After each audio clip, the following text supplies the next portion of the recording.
अब हम इस क्वेश्चन को देखेंगे।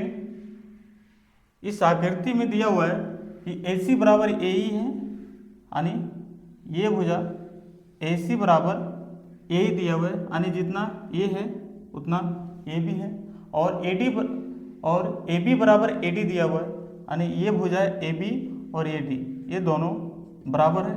और कौन BAD यानी ये कौन और कौन EAC ये कौन भी दोनों एक दूसरे के बराबर है। तो यहाँ पे सबसे पहले बनाने से पहले यहाँ मान लेते हैं कि ये जो कोण है जो दोनों कोणों के बीच बन रहा है इसको x मान लिए। अब देखते हैं कोण BAD बराबर कोण EAC ये तो दिया हुआ है।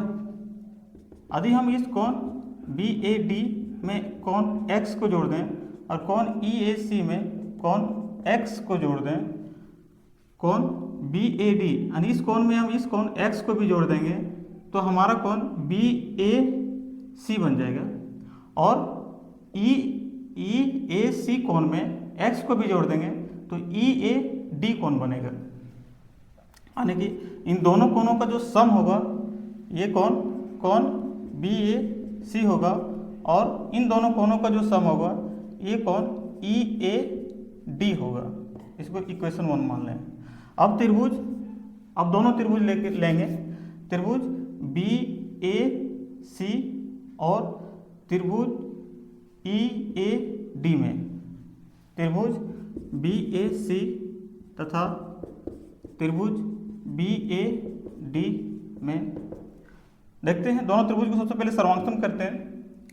दिया हुआ है AC बराबर AE, यानी कि इस त्रिभुज की ये भुजा और दूसरे त्रिभुज की ये भुजा दोनों बराबर है, और कोण BAC और कोण EAD ये समीकरण 1 से यानी समीकरण से बराबर किए हुए हैं, और AB बराबर AD ये दिया हुआ है,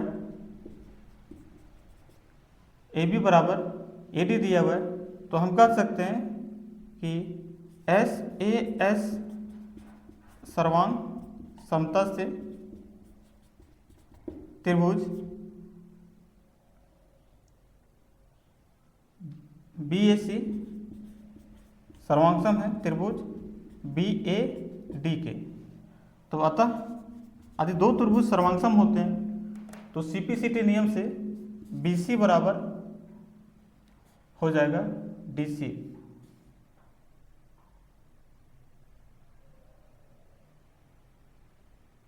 DE तो CPCT नियम के अनुसार BC बराबर